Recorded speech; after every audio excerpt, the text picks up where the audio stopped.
Hey everyone, this is Andrew at MobileBurn.com, and this time I'm looking at the ZTE Grand S II. Now this is one of the phones that stick out at CES because as the name implies, the Grand, it's very large. It's got a really big screen, 6.18 inches, and it is 1080p Full HD.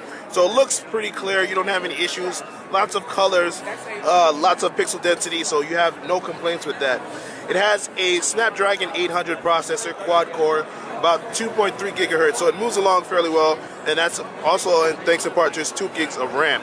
In terms of internal storage, you've got 16 gigabyte and a micro SD slot that fits up to 32 gigabytes. But let's focus on the external hardware for a second.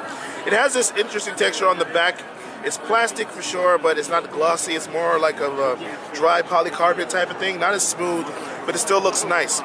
In the center, you have a 13 megapixel camera. To the right of that, you got an LED flash, and on the left, you have the rear speaker.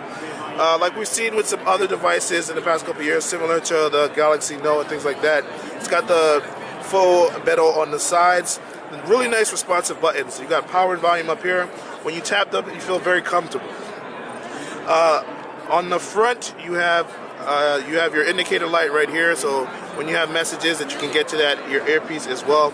And you have a front-facing camera, 2 megapixels. You have hardware buttons on the bottom to navigate. But for some reason, ZTE did something a little strange. We've also seen this in the previous versions. I'll cover this right now. I'm on a lock screen, long press to unlock. And when I get home, I could navigate the traditional way, or I could hold down the back button and then get these virtual navigation buttons that appear up here. It's a little tough to use. When I drag it out, you see I have home, menu, multitasking. It's probably going to be easier to just use the buttons down here. So I'll turn that back off. And when you hold down the menu button, you get another thing that's pretty cool. You see I have this little app window, so I'll load one app. I'll load Chrome. Alright, press it once more. This time I'll load Calculator. And drag it up, and now you see it splits the screen. So I have the dual window mode, which is pretty cool. It's a nice little feature. And ZTE obviously has made a lot of changes to the software to make it their own. When you go into the notifications shade, you see they've got the FM radio, they've got your apps that are running, and then when you want to get to quick toggles, you have to go to a second tab. Also, when you go to the setting menu, you'll see that there are a lot of other additional options there.